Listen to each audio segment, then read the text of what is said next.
Pas toi, ma petite. Sois sage, reste ici. Arrête de pleurer. Tu ne devrais pas t'inquiéter pour ta grande sœur. Elle n'est pas à plaindre, tu sais. Monsieur Aoyagi est riche. Il lui donnera de beaux habits. Et il lui apprendra les bonnes manières. Pour l'instant, ce n'est qu'une petite paysanne, mais il en fera une femme du monde. Fais attention à toi, ma Suzu. Suzu Oki fut vendu à l'âge de 12 ans. C'était le seul moyen qu'avait trouvé sa famille de ne pas mourir de faim. C'est arrivé 80 ans avant que je vienne au monde. Moi, Yuko. D'abord, on se rend à la gare de Takasaki. Je parie que tu n'es jamais monté dans un train. Tu verras, à Tokyo, il y a des tramways aussi. Avant, j'étais chauffeur de pousse-pousse et à cause d'eux, du jour au lendemain, j'ai perdu mon boulot. Et je me suis retrouvé à faire ça.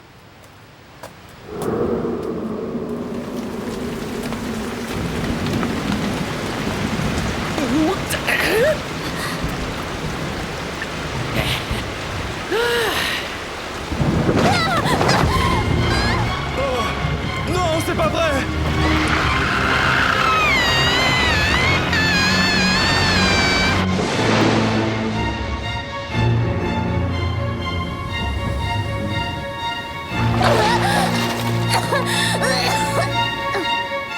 Lorsque Suzu reprit connaissance, elle était au milieu de la mer du néant.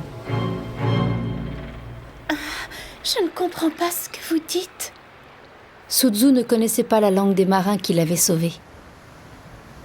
Mais cela ne l'empêchait pas de penser qu'elle se trouvait au large du Japon. De quel pays vous venez? C'est quoi votre langue? On est où là? Vous savez, je dois aller à Tokyo. Chez Monsieur Aoyagi. Vous le connaissez peut-être? Suzu Oki avait atterri dans l'est du royaume de Kei. Les pêcheurs ne savaient pas quoi faire de cette étrange petite fille. Alors ils la confièrent à des saltimbanques, des shusei.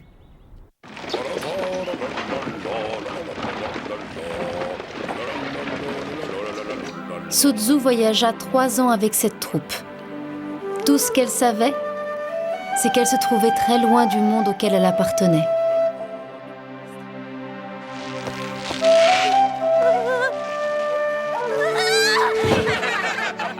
Elle ne maîtrisait toujours pas leur langue et n'avait aucun don pour le cirque. Son vœu le plus cher, c'était de rencontrer quelqu'un qui la comprendrait et qui pourrait lui donner des nouvelles de son pays et des siens.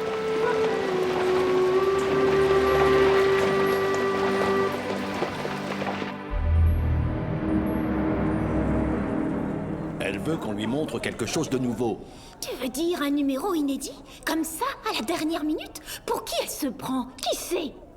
Elle s'appelle Suibiryo. C'est une immortelle. Son palais se trouve sur le mont Ha. Immortelle ou pas, cette femme a un sacré culot de nous demander ça. On n'a qu'à faire un numéro à la visiteuse. Hein? Tu plaisantes? Non, ça nous permettrait de gagner du temps.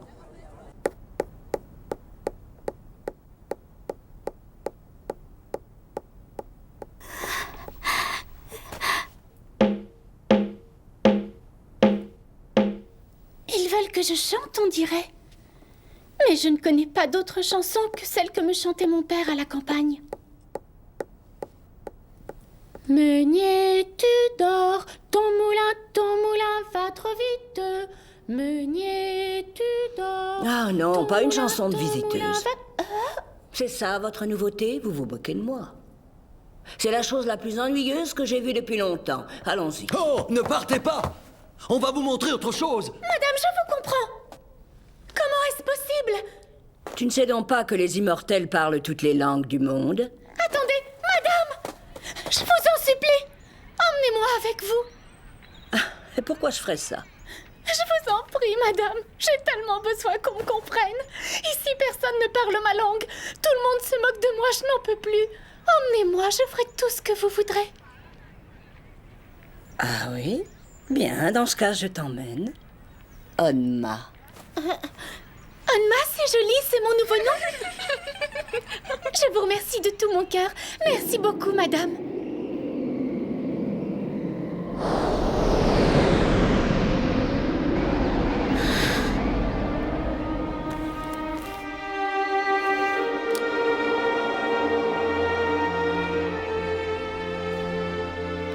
J'ai reçu un message du palais. Tu as été faite immortelle, Mokurine. C'est vrai, je suis une immortelle? Tu ne seras jamais vieille ni malade, et tu parleras et comprendras toutes les langues. Je vous suis très reconnaissante, Madame Rio. Appelle-moi maîtresse. Tu es ma servante. J'exige que tu m'appelles maîtresse. Bien sûr, comme il vous plaira, maîtresse. Maintenant, mets-toi au travail, va balayer la cour. Quand tu auras fini, je ne veux plus voir une seule feuille par terre. Entendu?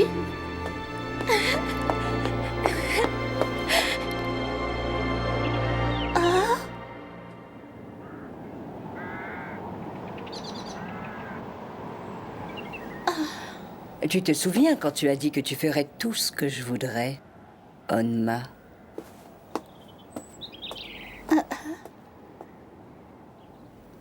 Onma.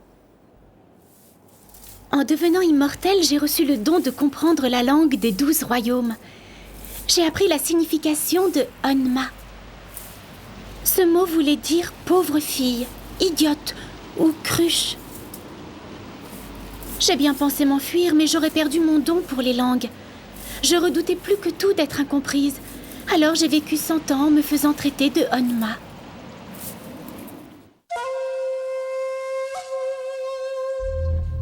Pendant ce temps-là, au royaume de Hu, une autre jeune immortelle de mon âge vivait dans un luxe tel que je ne pouvais l'imaginer. C'était tout simplement un autre univers.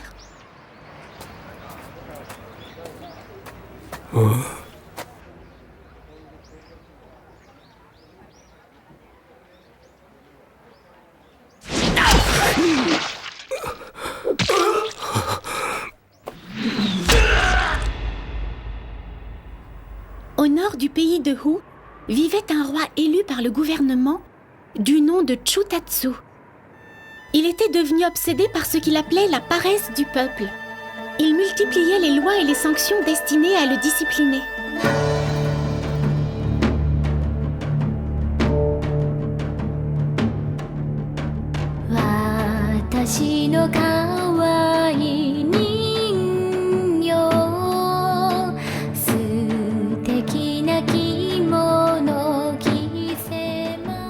Chutatsu avait une fille de 13 ans.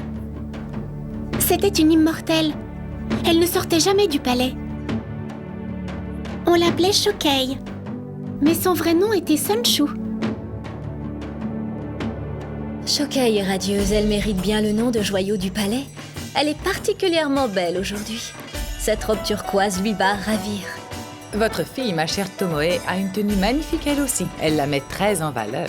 Oui, c'est un tisseur de Han qui m'a dit que cette robe était faite pour ma fille. Alors je lui ai prise. Mais on ne peut la comparer à celle de Shokei.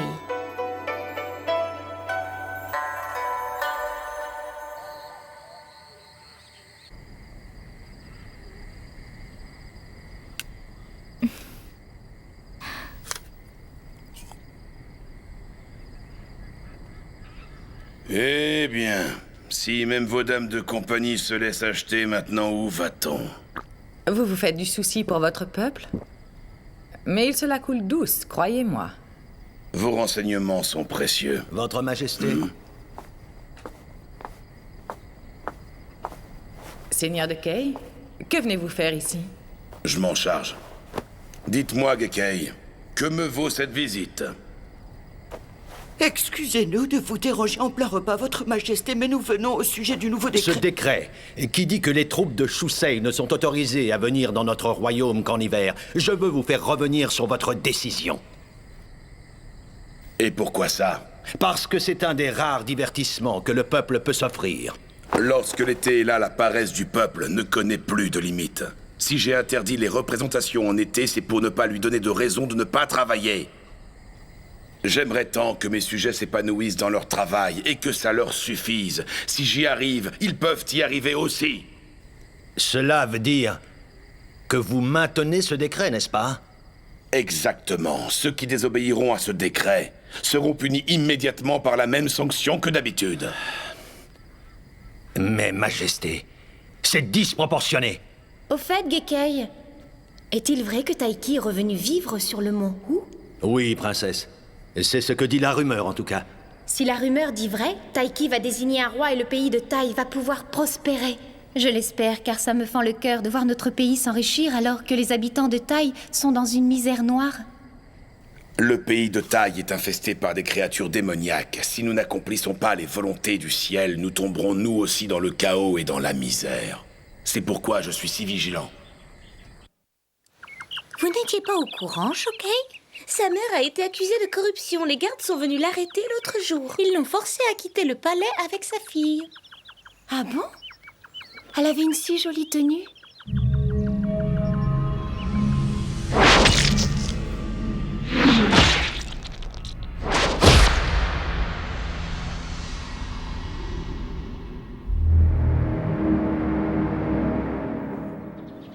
Faites bon voyage et revenez-nous vite, madame. Je crois plutôt que mon départ vous réjouit.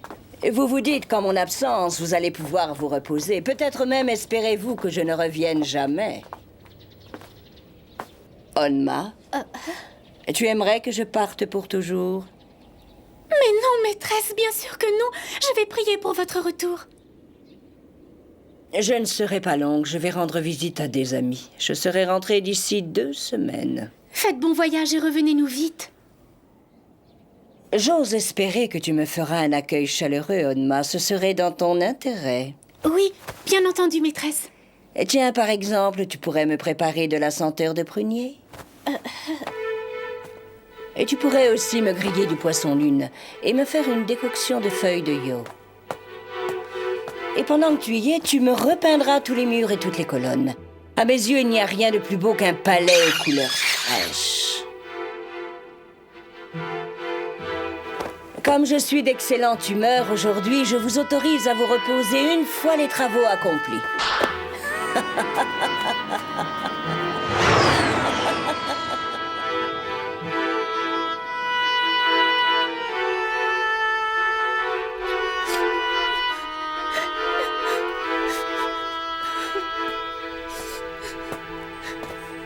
La maîtresse s'en prend à toi parce qu'elle est aigrie. Au fond, ça n'a rien de personnel.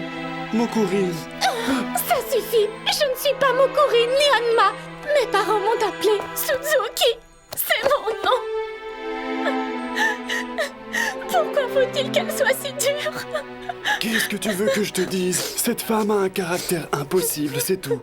Pendant longtemps, elle a été la favorite d'un roi, mais au bout d'un moment, le pauvre homme s'est lassé de ses caprices et l'a congédié. C'est pas une raison. Allons, ressaisis-toi. Je vais chercher de la senteur de prunier sur le mont Hu. J'ai entendu dire que le maître du mont Hu s'y trouve. C'est pourquoi je préfère y aller moi-même. Attendez, le maître du mont Hu? Vous voulez parler de Taiki, le Kirin qui est revenu du Japon? Je veux y aller. Ce n'est pas prudent. Laissez-moi y aller. Dans l'espoir de parler à Taiki, je me suis rendue sur le mont Hu. En vain.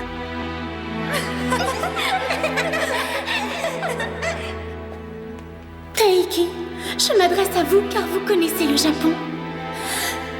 Taiki, je vous en prie, écoutez-moi.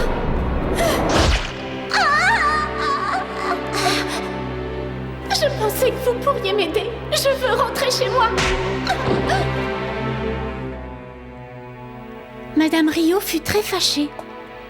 Je n'eus plus jamais le droit d'utiliser une monture. Ce n'était pas ma faute si les choses avaient mal tourné. Cela se serait passé autrement si Taiki avait bien voulu m'écouter. Voilà le fond de ma pensée. Peu après, j'entendis parler de la révolte qui secouait le royaume de Hu. Les excès du roi avaient poussé les seigneurs à prendre les armes et à conduire leurs troupes à l'assaut du palais.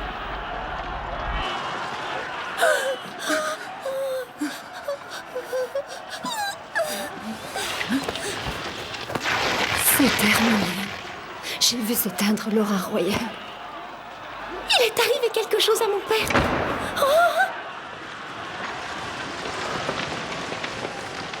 Gekei, pour qui vous prenez-vous? Vous n'avez rien à faire ici. Vous êtes dans la partie privée du palais. Oh non, mon pauvre père. Le roi était un immortel. Pour le tuer, j'étais obligé de lui trancher la tête ou le torse. J'ai choisi la méthode qu'il affectionnait tant. L'heure est venue de faire vos adieux à votre fille, madame. Comment? Le roi, votre mari, n'a cessé de tyranniser le peuple pendant des années. Mais il n'était pas seul. Vous étiez avec lui et vous lui avez conseillé de tuer des innocents. Vous devez payer pour tout le mal que vous avez fait. Tout ce qu'ils ont fait au peuple, c'était pour son bien.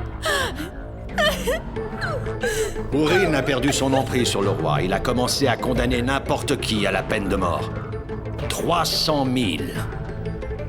Il a fait décapiter 300 000 personnes en un an. Vous trouvez ça normal de tuer un enfant qui vole de quoi manger pour ne pas mourir de faim?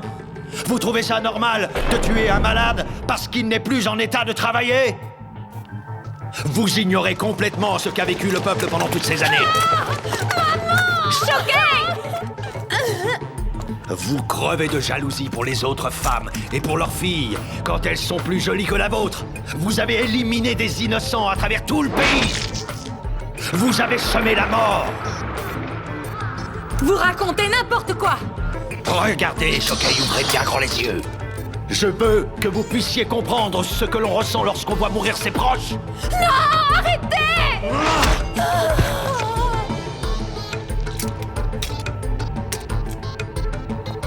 Orin, vous avez désigné à 2 reprises un roi tyrannique. Veuillez comprendre la colère du peuple.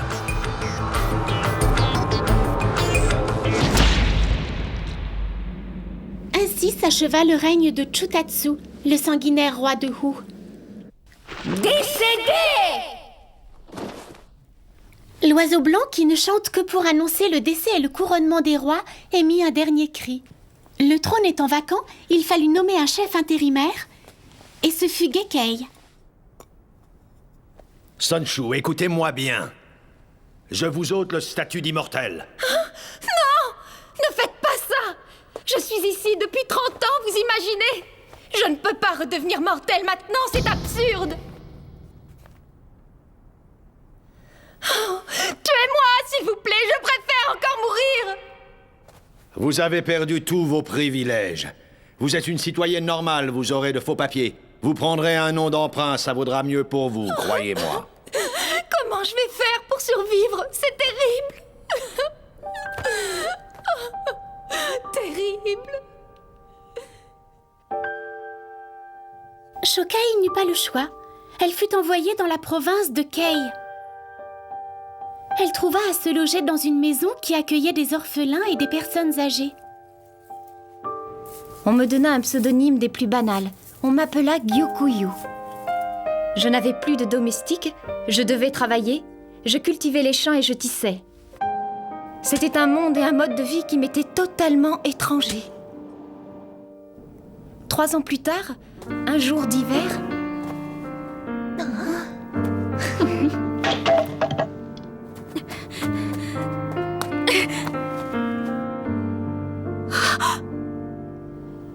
Le miroir refléta l'image d'une femme à la peau tannée, les yeux fatigués et les joues creuses.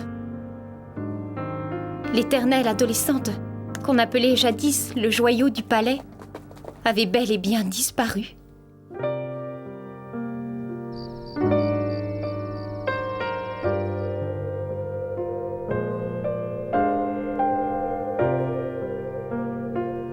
Asano, est-ce que c'est toi?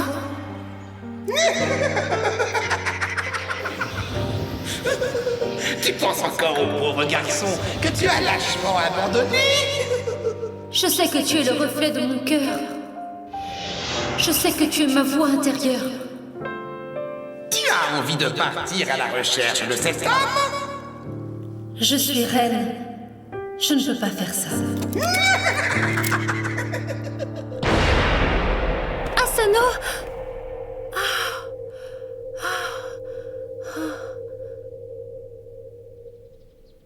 Il vous a encore importuné?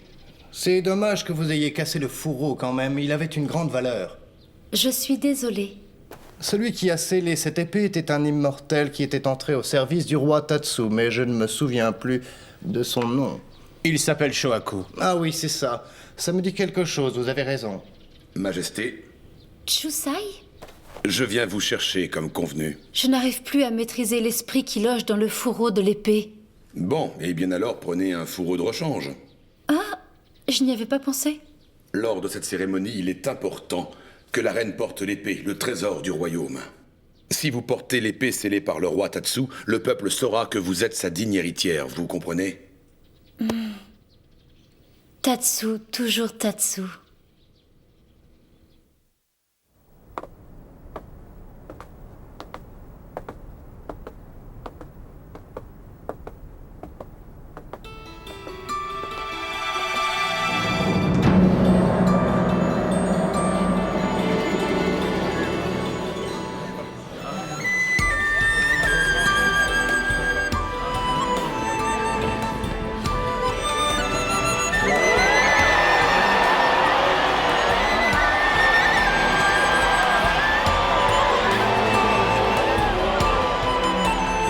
Yuko Sekishi, le bébé rouge.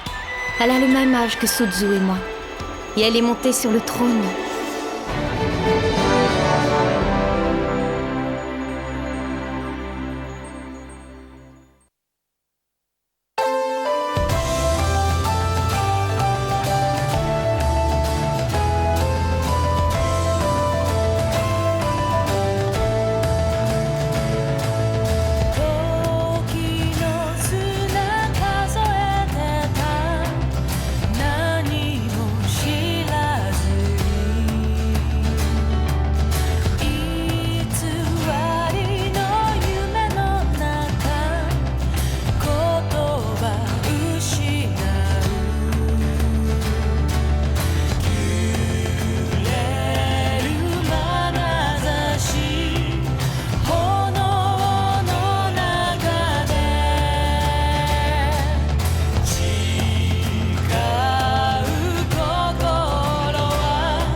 Elle portait une tenue noire que l'on appelle Daikyu et une couronne noire.